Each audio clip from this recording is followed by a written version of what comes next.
What's good, YouTube? It's Bodhi, and today I'm coming at you with my uh, third slash fourth Cyber Dragon deck. I took this deck to locals to OTS yesterday. Your boy went pretty well, which is, like I said, your boy went pretty well with Cyber Dragons. And it's still the same deck, blind going second OTK.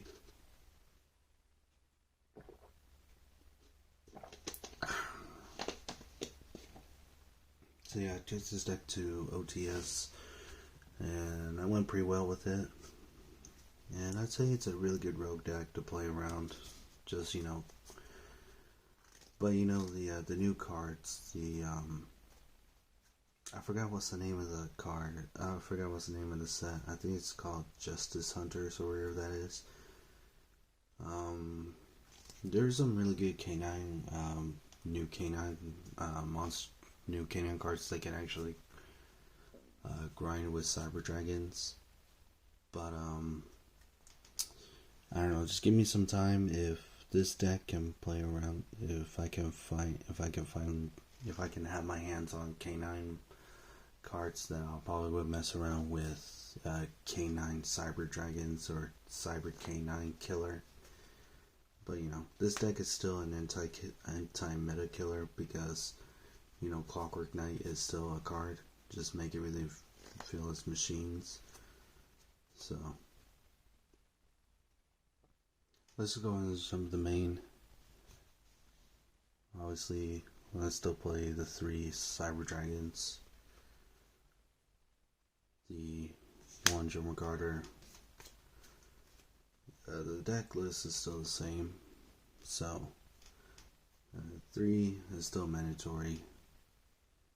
2. Some people would consider cut this one at 1, but I think 2. I think it's kind of been like a little bit iffy. But the reason why I play 2 is because if I can find a way in order to recycle it more, or at least bring back 1 to either if I could find a way to contact fuse it away, because the graveyard effect when Cyber Dragon Hers is sent to the graveyard, not only can add Cyber Dragon from deck to the hand, but I can also add Cyber Dragon from graveyard to the hand, which is pretty crucial. 1 Noxter. So that's the Light Machines onto the Cyber Dark Engine. 1, and 1. I mean, it's still mandatory for me. I think 1 is perfectly fine because if you're going like a blind going second OTK, you can possibly get away with playing this thing at 1 or playing it 2, which really does not even, which I guess sometimes it doesn't matter or it does matter. But I prefer having a 1 because I just don't want to clog this card way too much with this. And besides, they're all just based off Cyber 1-ofs.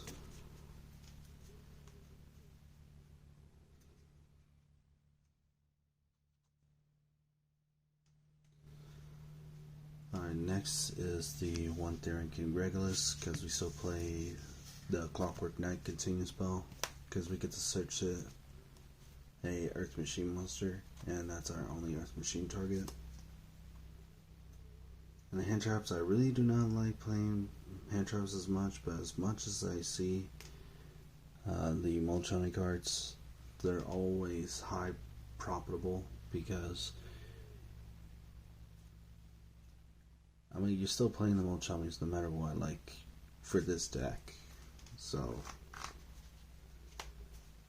I mean there's no need to explain the Molchamis. It's just access to, let's say, any other decks. They summon monsters from hand or special summon from hand. This card can do the job. Monsters summons from deck or extra deck. This card can helps you get the draws. So that way you can draw into more board breaker approach, because that's what this deck mostly do. But with the K9s, you can basically go first with this deck and get away. So that's all the monsters. On towards the spell engine. The important cyber spells. The 3 emergency, because you get to search a cyber dragon monster or a light machine monster that cannot be normal summon or set, which is pretty good. The 1 red system, this one is a summon non-target, and of course they cannot be destroyed by card effects.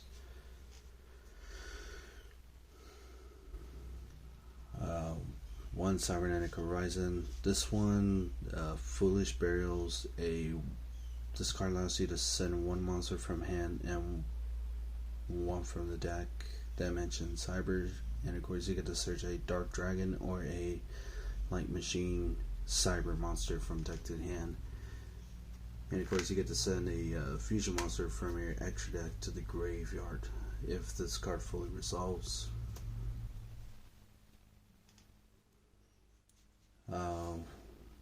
One cyber dark realm.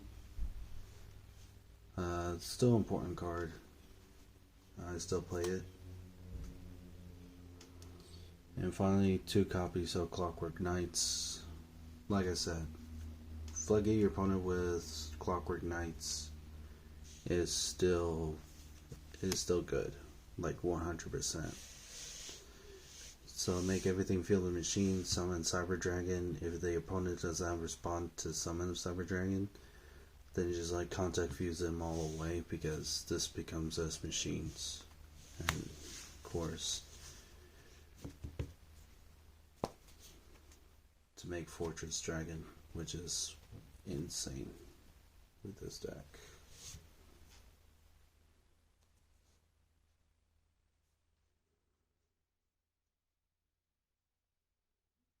Board breaker approach, because the reason why we're going second is the 3 droplets. Obviously it's mandatory.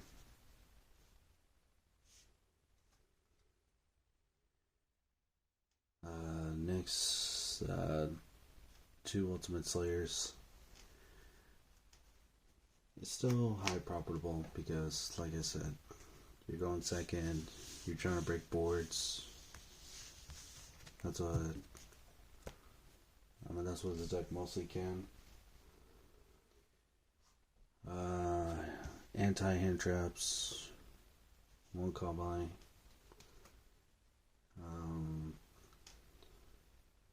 Two, thrust, and finally the 1 talent. Those are like high concealing against hand traps, because most of the time we always get hand trap all the time. So, yeah.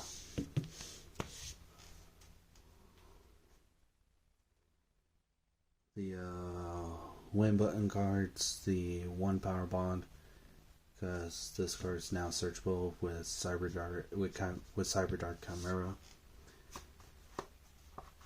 And this other card I've been testing around with is more different than any other card. I'm playing the 1 card in case a power bond fails.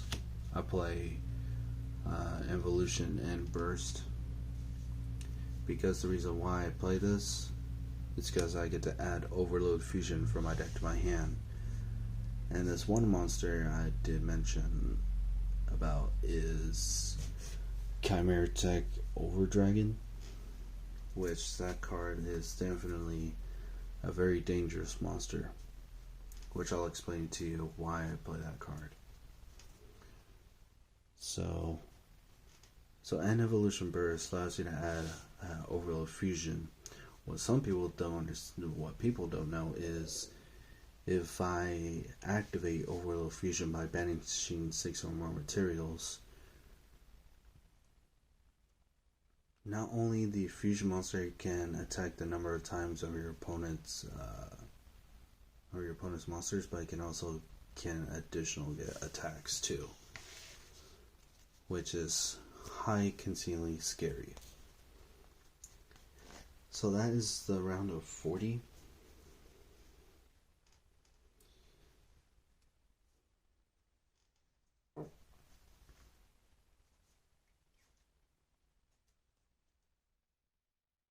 Now, Fusion, now we got the extra deck. Fusion monsters, the one Mega Fleet, the one Over Dragon, the one Fortress, the one Rampage, the Cyber Eternity because we played the Cybernetic Horizon target, and Cyber Twin Dragon. So that's all the fusion monsters I play. Now towards the Xyz, the 1 Nova, followed up with the 1 Infinity, and the 1 Divine Arsenal Double A Zeus, the 1 Clockwork Knight, and the 1 Cyber Dragon Seeker.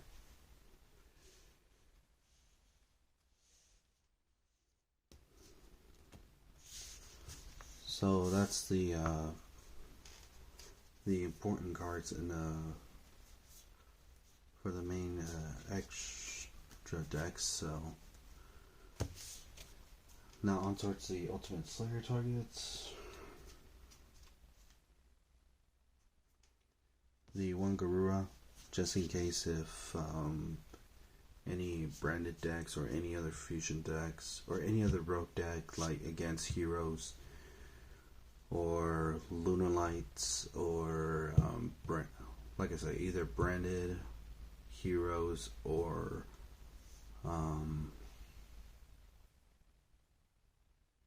any other specific base fusion decks. Just, get rid of one that you really do not want to face. Next, the 1 Melong. This is really good against Yummy because they do have like a different synchro monster they just want to get rid of. So you just managed to get rid of one of them, and of course,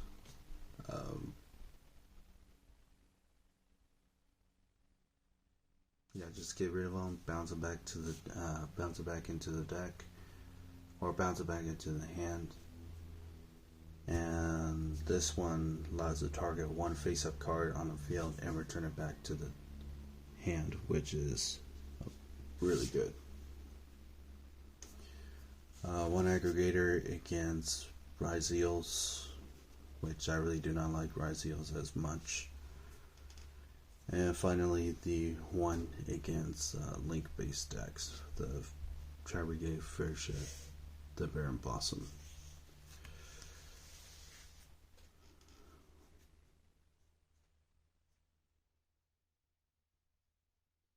So that's the whole extra deck.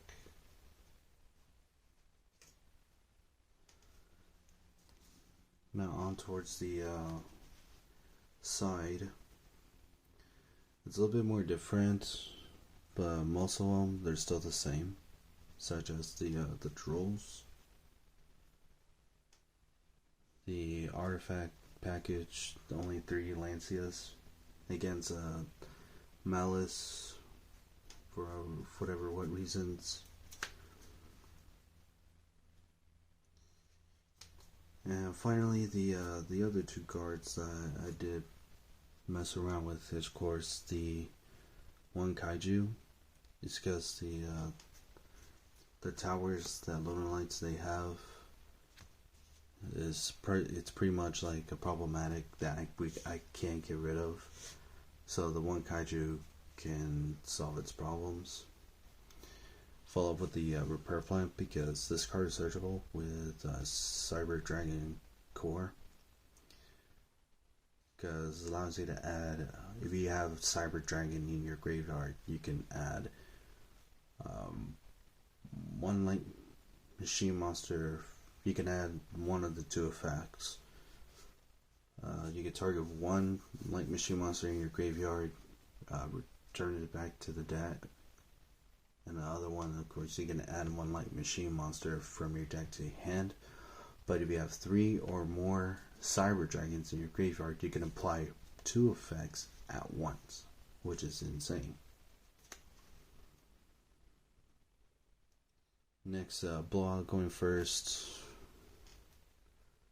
3 Heat Waves, follow up with the 2 Salesbound. It's still a pretty good card.